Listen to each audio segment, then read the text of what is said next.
तो एकनाथ शिंदे महाराष्ट्र के मुख्यमंत्री की कुर्सी संभाल चुके हैं। हालांकि अभी सीएम शिंदे को विधानसभा में बहुमत साबित करना है। इसके लिए सोमवार यानी 4 जुलाई को फ्लोर टेस्ट होगा।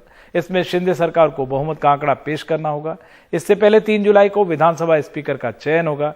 इसके लिए बीजेपी की ओर से राहुल नार्वेकर ने पर्चा भरा है, तो आज महाविकास अघाड़ी की ओर से पर्चा भरा जाएगा। इससे पहले कल बीजेपी राज्य के कुछ शहरों में जश्न मनाती दिखी, लेकिन इस जश्न से उप मुख्यमंत्री देवेंद्र फडणवीस दूर रहे। इसके अलावा एक बड़ा फैसला लेते हुए फडणवीस ने ऐलान किया कि आरे में ही मेट्रो कार शेड बनेगा। इसको लेकर भी राज्य में सियासत गर्मा रही है।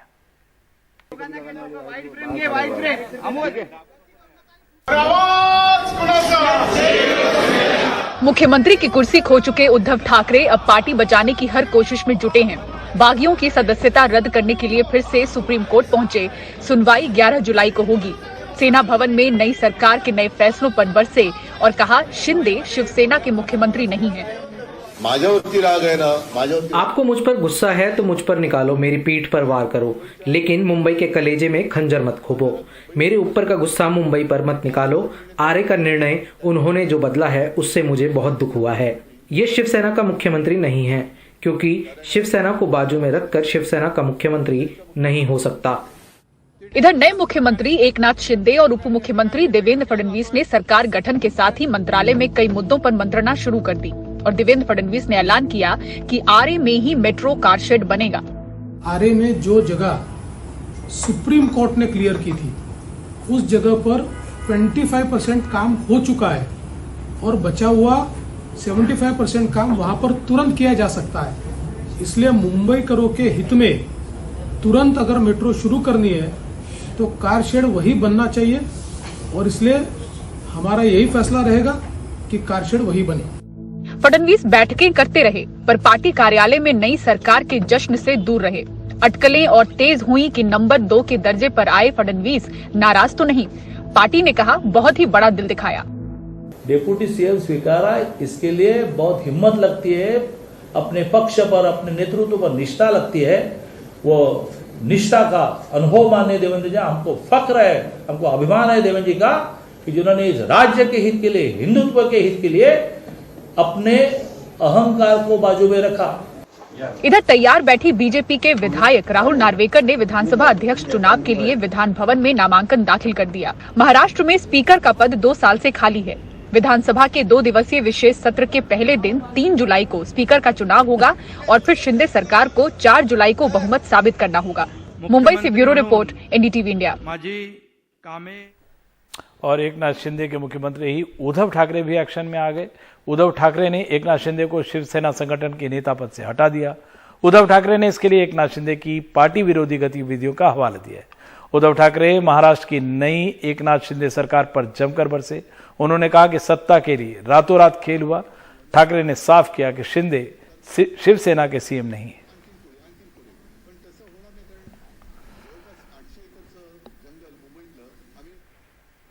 और कल मनी लॉन्ड्रिंग मामले में संजय राउत से ईडी ने पूछताछ की। ये पूछताछ करीब 10 घंटे चली। ईडी पूछताछ के बाद संजय राउत ने कहा कि एजेंसी का काम है जांच करना, हमारा काम है जांच में सहयोग करना। बुलाया गया था इसलिए मैं आया था, आगे भी जांच में सहयोग करेंगे। आपको बता दें कि संजय राउत से पात्रा चौल जमीन घोटाले मामले में ईडी पूछताछ कर रही है।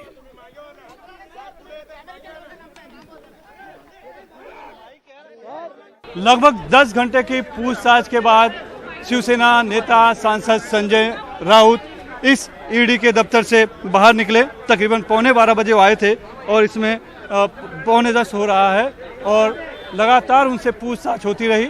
और यहाँ पर बाहर निकलने के बाद उन्होंने बताया कि जांच एजेंसी है, उनका काम है पूछताछ करना और हमारा काम है जांच में सहयोग करना।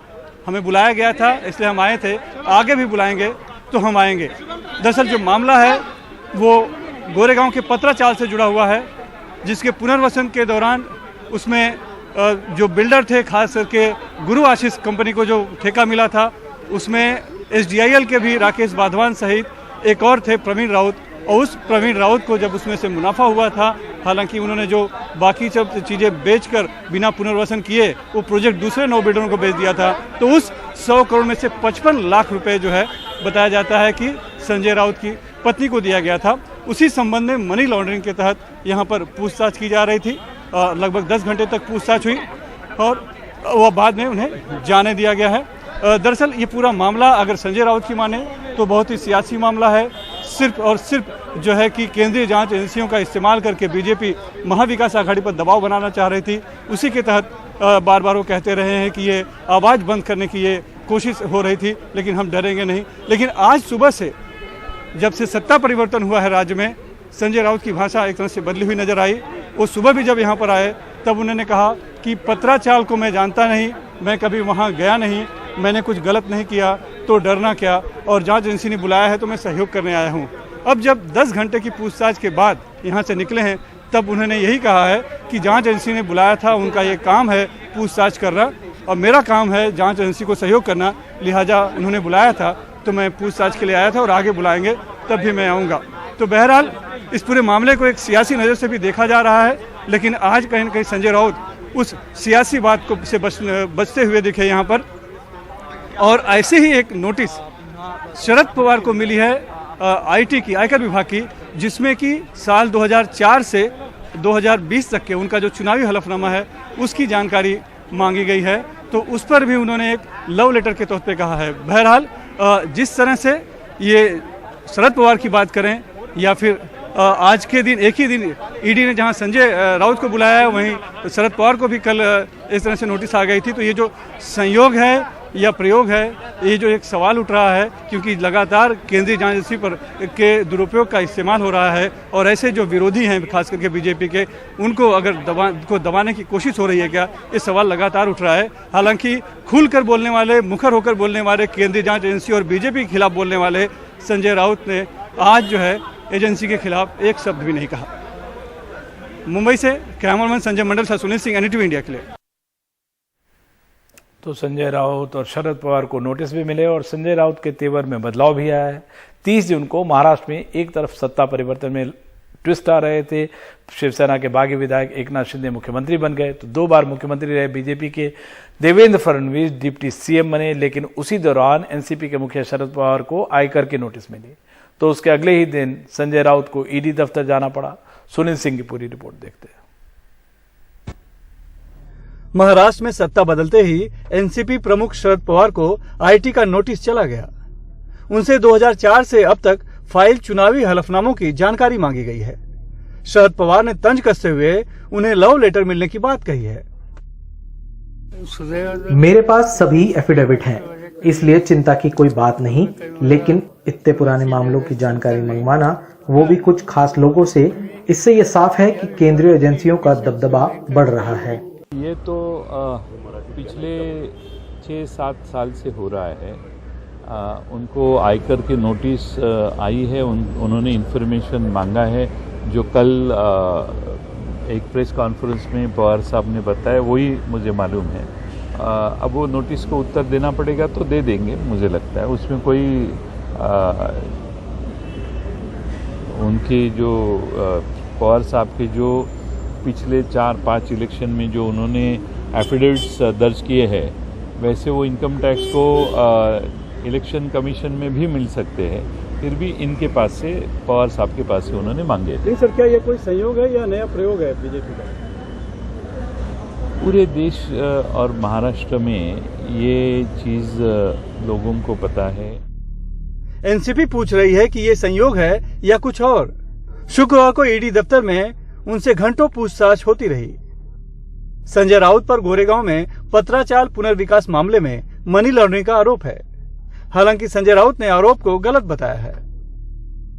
इस देश की एक सर्वोच्च जांच एजेंसी है ईडी, मुझे समझ भेजा है, उनको कुछ जानकारी चाहिए, मेरा कर्तव्य बनता है as a member of parliament, इस देश का नागरिक, एक जिम्मेदार पॉलिटिकल पार्टी शिवसेना का नेता होने के नाते मेरा कर्तव्य होता है मैं जाकर सामने उनके साथ कोऑपरेट करूं। मैं बहुत निर्भय और बेडर आदमी हूं, और मैं इसलिए बेडर हूं कमांडर कि मैंने कभी मेरी जिंदगी में गलत काम नहीं किया है। संयोग या प्रयोग, सरकारी एजेंसियों के दुरुपयोग से ये सवाल आम होता जा रहा है। संजय राउत के बाद अब शरद पवार को नोटिस मिलने से ये संदेह तो होता ही है कि क्या सरकार अपने एक और अहम विरोधी को सबक सिखाना चाहती है। मुंबई से कैमरामैन संजय मंडल साथ सुनील सिंह, एनडीटीवी इंडिया के लिए। मणिपुर के नोनी जिले के टुपुल में भूस्खलन से 20 लोगों की मौत हो गई है। मृतक में टेरिटोरियल आर्मी के कुछ जवान भी हैं। इसके अलावा अब भी वहां 44 लोग लापता हैं, जिनकी तलाश की जा रही है। शुरुआत में वहां राहत बचाव के काम में परेशानी हो रही थी, लेकिन अब 24 घंटे लोगों की तलाश की जा रही है। हादसे की चपेट में टुपुल यार्ड में रेलवे में प्रादेशिक सेना का शिविर भी आया, जहां निर्माण का काम चल रहा था। देखते हैं हमारे सहयोगी रत्नदीप चौधरी की ये रिपोर्ट।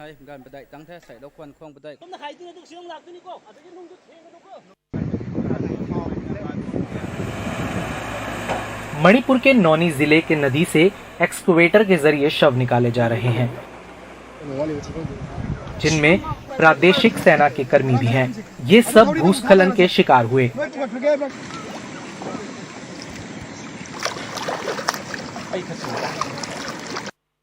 भूस्खलन की मिट्टी ने उस कैंप को तबाह कर दिया जो इस इलाके को मणिपुर से जोड़ने वाले मेगा रेलवे प्रोजेक्ट को सुरक्षा दे रहा था।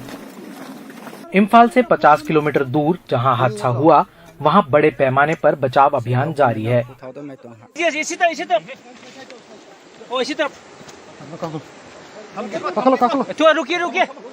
इसमें भारतीय सेना, एनडीआरएफ, असम राइफल्स और राज्य के बल सभी शामिल हैं।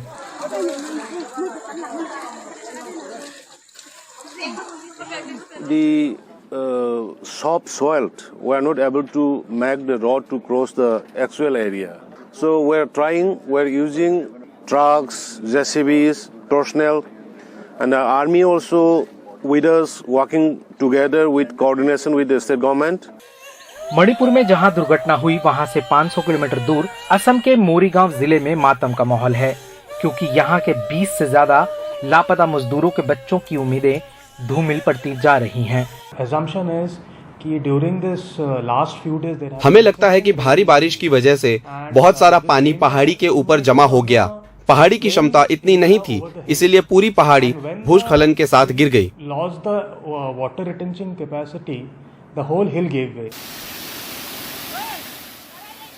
2 महीने पहले ही असम के दीमा हसाओ का रेलवे स्टेशन बाढ़ में डूब गया था और भारी बारिश के कारण जमीन खिसकने से रेल की पटरियां भी बह गई थी।